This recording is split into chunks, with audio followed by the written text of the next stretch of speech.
nós fizermos no exercício de 2021 surtirá efeito para o imposto de renda, para a declaração de imposto de renda que faremos lá no ano que vem, 2022.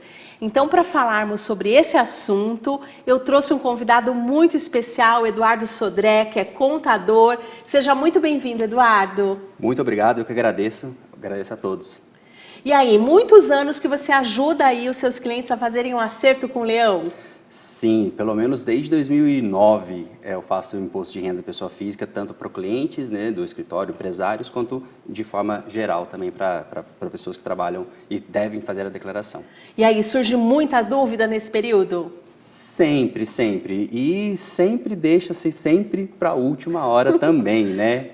É o último momento, né? Lá na última semana, gente, do mês de abril, é impossível falar com o Eduardo. Às vezes eu tento, mas eu não consigo porque vem aquele turbilhão de informações. Mas o ideal, né, Edu, é a gente trabalhar com antecedência e começarmos a planejar antes para não chegar no sufoco lá no momento do acerto. Exatamente. A organização da pessoa física, sabendo que ela precisa prestar as suas contas com o leão, ela é fundamental para você evitar toda a questão de falta de informação e também para que você já entregue nas primeiras semanas da declaração. Com isso, você também garantindo que você vai ter a sua restituição nos primeiros lotes. Então, se eu faço antes, eu recebo antes. Se eu deixar para fazer lá no final, vou entrar no último lote. Exato. A Receita Federal ela tem uma agenda, né, para fazer a restituição. Existem alguns casos de doença, alguns casos que são prioritários, mas logo em seguida já é feito o pagamento das restituições, quando há restituir, obviamente, conforme a data da entrega. Então, quanto antes você entrega, antes também você entra na fila da restituição. E aí, né, tem aquele monte de documento que os contadores ficam pedindo pra gente. Eu preciso dos informes, eu preciso do que você gastou de despesas médicas, contribuição para PGBL. E aí, qual a dica que você dá pra gente ter isso tudo pronto no momento que você faz o pedido? Bem, primeiramente, ter uma noção, né, do que são despesas dedutíveis e quais são as informações que devem ser declaradas. Apenas você sabendo quais são, já facilita para você separar previamente esses documentos. Porque os documentos, eles são no decorrer do ano, conforme as coisas vão acontecendo. Uma consulta médica seu ou dos seus dependentes. Existem também outras situações, né, como, por exemplo, aplicações, movimentações em aplicações financeiras, que devem acontecer tempestivamente, ou seja, conforme elas vão acontecendo, a pessoa já deve se precaver e já separar toda essa documentação. Então, já vamos dar um exemplo. Por exemplo, a Bolsa de Valores. Quando a gente fala aí de operações com ações, a gente viu o número aí de investidores crescerem e a gente já tem hoje 4 milhões de CPFs investindo na Bolsa. Gente, é muita gente. E muitos, né, Edu, nunca fizeram essa prestação de contas.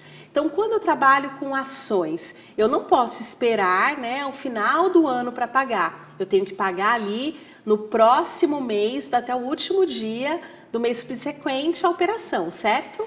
Exatamente, né? Então, quando você movimenta ações, renda variável, ou até mesmo day trade, né, acima do limite da isenção de operação no mês, você já deve recolher o seu DARF de imposto de renda conforme cada operação. Você não deve não fazer nada no decorrer do ano e achar que vai simplesmente ajustar tudo na declaração. Diferente de outros investimentos, né, que você realmente recebe um informe de rendimentos fixo do seu banco, que você simplesmente vai colocar aquele valor na sua declaração e o próprio banco fica responsável por fazer as retenções.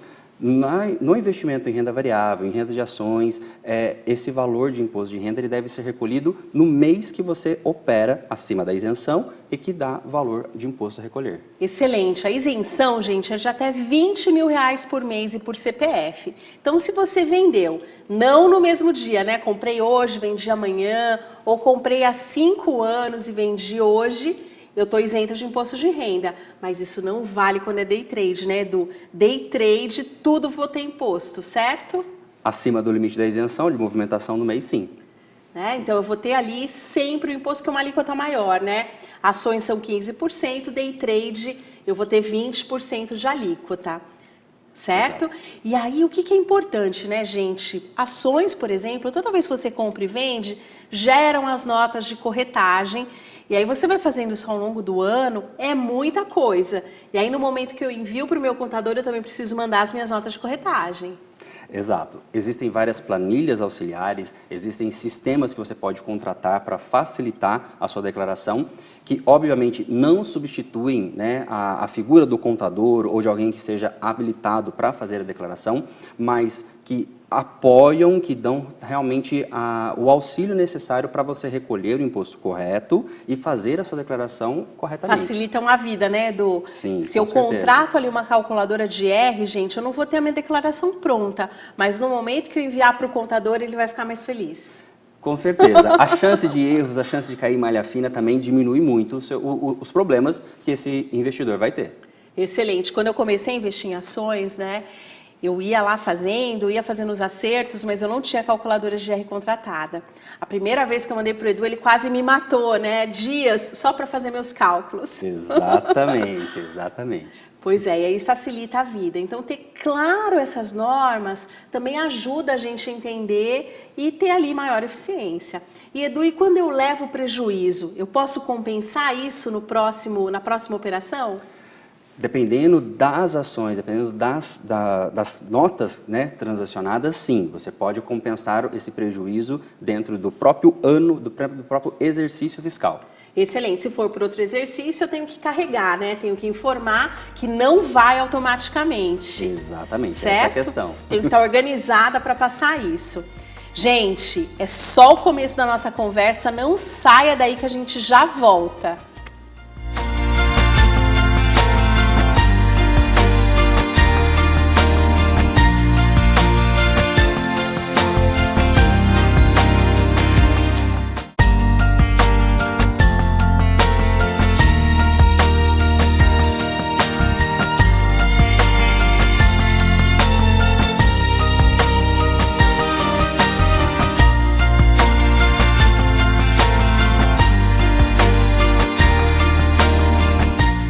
Estamos de volta com seu programa sobre investimentos e educação financeira. Você quer ser amigo do leão de imposto de renda? Você quer ir nessa selva de impostos, não sofrer com a mordida do leão? Então o programa de hoje é para você. Você já segue a gente lá nas redes sociais? Dá uma olhadinha lá no meu YouTube, @LucianeQuedo, Instagram, @LucianeQuedo. Mande por lá as suas dicas e as suas sugestões. E você falava aqui de operações que necessitam aí de acertos tempestivos, que eu não posso esperar lá a declaração de imposto de renda para fazer o ajuste, porque pode ser tarde, eu posso ter multas e tudo mais. Algo que ficou muito aquecido desde o início da pandemia foi a negociação com imóveis. Então a gente viu o mercado imobiliário aí super aquecido, muitas famílias que tinham um imóvel pequeno decidiram trocar por um maior, venderam o imóvel atual, compraram um novo. E aí, quando eu vendo uma casa, um apartamento, o que eu tenho que fazer? Bem, primeiramente, precisa saber que a Receita Federal, ela tem uma participação nessa valorização entre o valor que você comprou e o valor que você vendeu. Isso a gente dá um nome mais facilmente de entender, que é o ganho de capital. Então, quando você vende um imóvel acima do valor que você comprou, que é a coisa mais natural que existe, você deve recolher o que representa de 15% sobre essa diferença desse lucro imobiliário. Comprei por 100, vendi por 200, a diferença entre 100 e 200 eu vou ter ali 15% de imposto de renda. De forma geral, sim. Né? É claro que essa legislação ela acaba sendo até mesmo complexa e existem várias situações onde você pode tanto deduzir, né, por exemplo, as despesas com corretagem, o seu bem pode ser valorizado através de melhorias, de reformas, logicamente, tudo com nota fiscal que comprovem essa valorização do seu imóvel e com isso você diminui essa margem, essa base de cálculo para esse ganho imobiliário. Mas você ainda assim, existe uma outra situação que você pode ficar totalmente isento desse imposto ou parte dele, que é se você fizer a compra de um novo imóvel em um prazo de até 180 dias do valor da venda, o valor do recebimento desse bem. Então, se eu vendi, comprei outro em até 180 dias, usei, né, todo esse recurso para essa finalidade de compra do outro imóvel, eu estou isenta, é isso mesmo? Exatamente. Também existem uma regra, ela tem que ser um imóvel comprado, né, há mais, né, de 5 anos, então não é um imóvel, não é uma operação que você faz com recorrência, né? Que É especulativa, né? Isso, exatamente. Então você tem que ter um prazo entre a compra e a venda desse imóvel, ele precisa ser, né, um imóvel de família, um imóvel residencial. Não pode ser comercial, né? Exatamente. Entendeu? Então, assim, existem várias regras para você ter essa isenção do imposto de renda sobre o ganho de capital. Se eu não me enquadrar nessas regras e tiver que pagar imposto, o que eu tenho que fazer?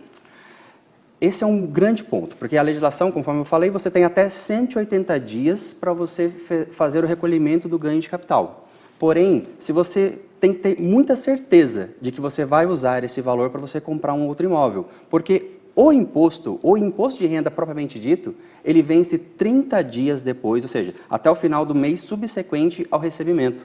Então, se você vendeu aquele imóvel e você está em dúvida se você vai comprar ou não, e dá os 180 dias, você não comprou, você não teve o benefício dessa isenção, você tem que retroagir, recolher esse imposto no mês subsequente à primeira entrada do dinheiro e recolher tudo com multa e juros. Quer dizer, né, eu vou ter ali 5 meses de multas.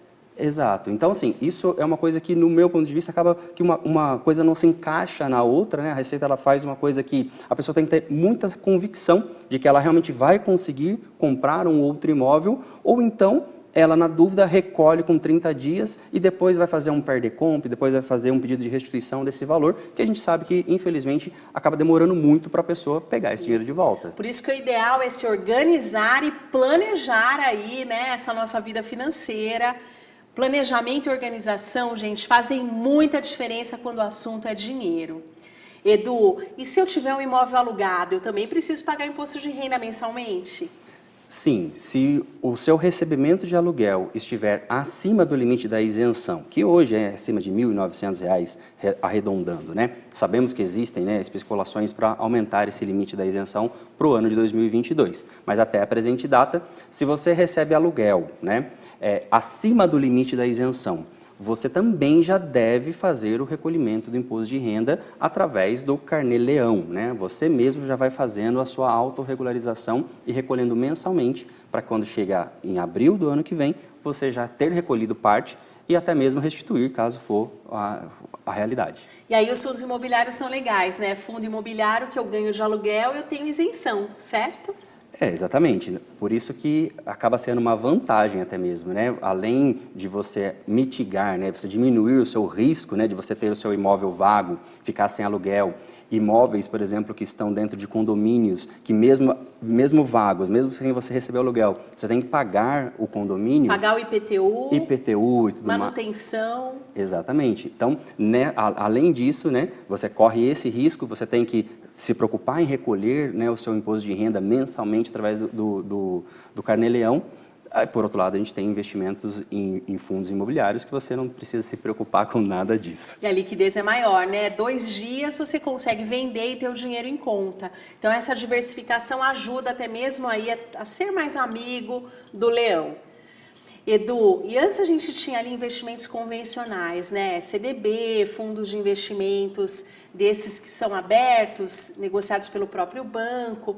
Esse tipo de investimento, no final do ano, o banco me manda o informe e é o próprio emissor que tem a obrigação de liquidar o imposto. Então, quando eu peço, já vem líquido na minha conta. E aí basta eu esperar o informe, colocar isso ali, anexar isso, né, na minha declaração ou enviar para o meu contador. Mas hoje a gente tem uma infinidade de outros investimentos, como criptoativos, como investimentos internacionais, as BDRs, que são ações de empresas internacionais negociadas no Brasil. E aí eu também tenho que prestar contas disso tudo, não posso deixar nada de fora.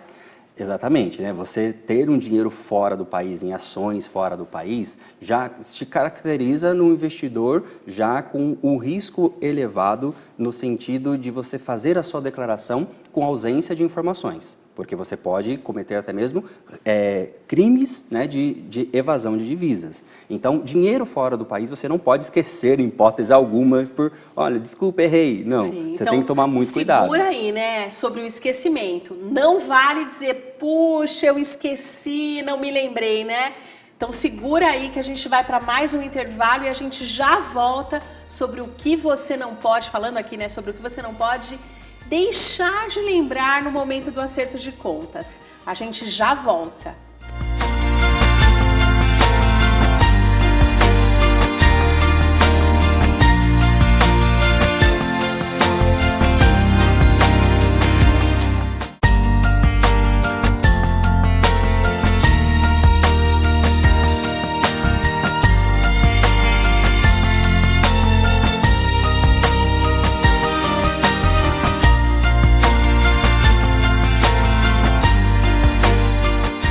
Vamos falar sobre dinheiro? Estamos de volta aqui com o seu programa falando sobre educação financeira e investimentos.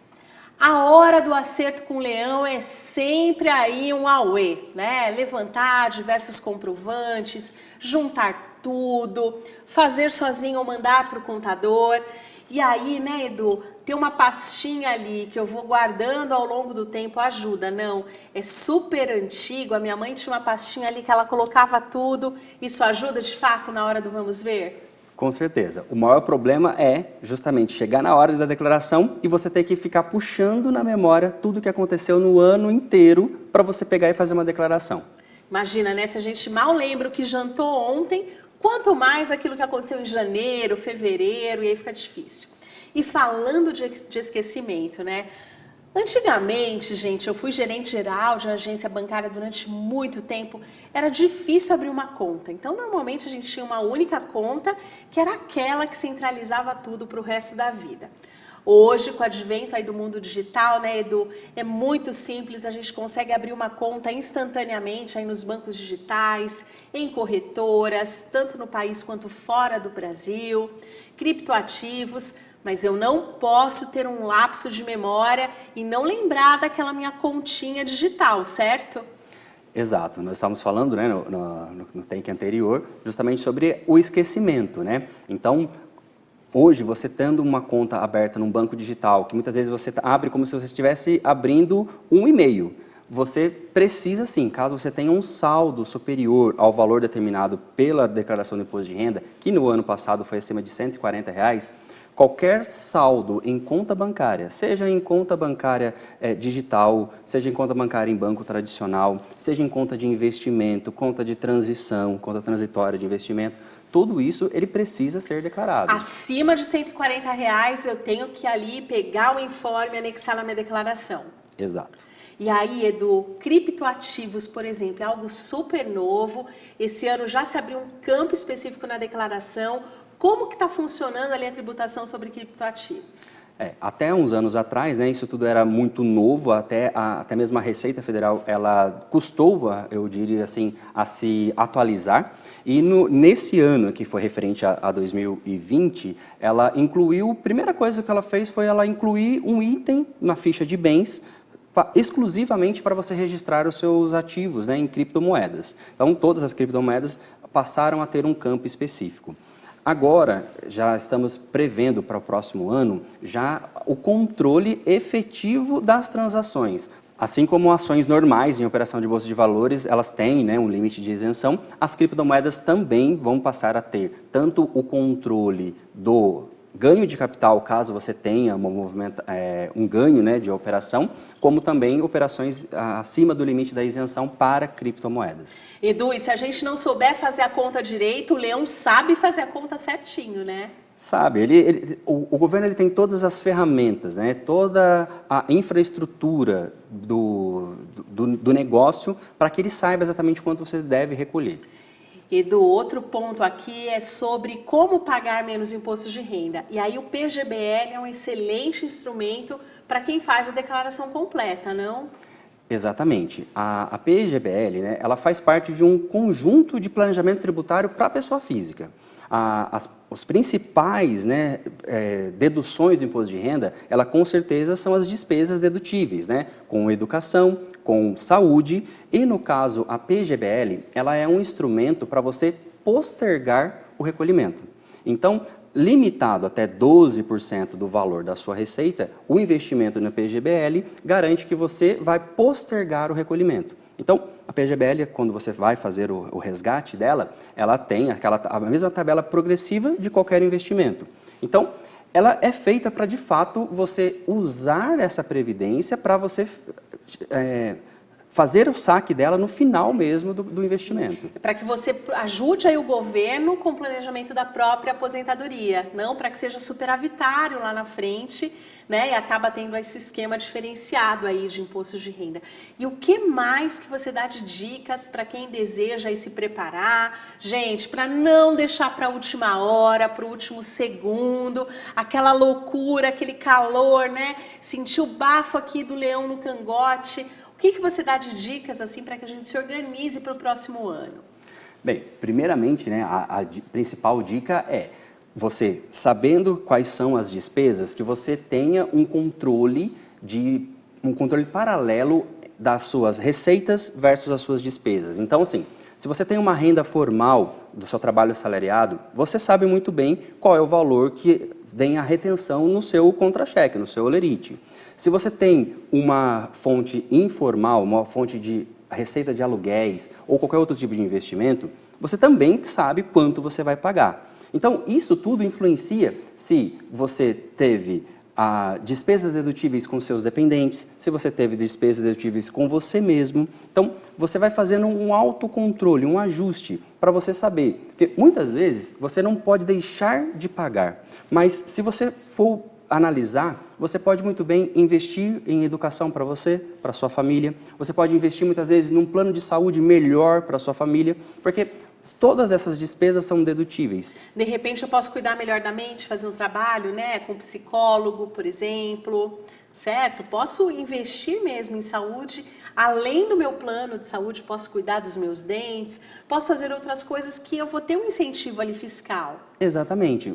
Uma vez que você não pode deixar de recolher o imposto, que esse valor seja utilizado então com maior inteligência, com maior benefício para o seu padrão de vida, para o seu bem-estar. Que legal. Edu, e você tem um canal aí que você dá dicas também, Sim, né? Exatamente. Esse tipo de, eu digo recomendação, né? Que o especialista, ele traz recomendações. Conta aqui pra gente qual que é o seu canal. Meu canal no YouTube, ele é YouTube Me Explica Contador. Explica Contador. Exatamente. Quero saber de tudo. Nesse canal eu falo tudo sobre empreendedorismo, gestão, finanças e principalmente como a contabilidade pode ajudar os seus negócios e também, né, as pessoas físicas a recolher menos impostos, né, a dar uma mordida menor para o leão. Excelente, Edu. Muito obrigada aqui por sua participação. Que você volte mais vezes. Esse é um assunto que sempre gera dúvidas. Agradeço você aí que esteve conosco. Toda segunda-feira, logo depois do jornal, tem programa inédito. E enquanto isso, eu te espero lá nas redes sociais. Até breve!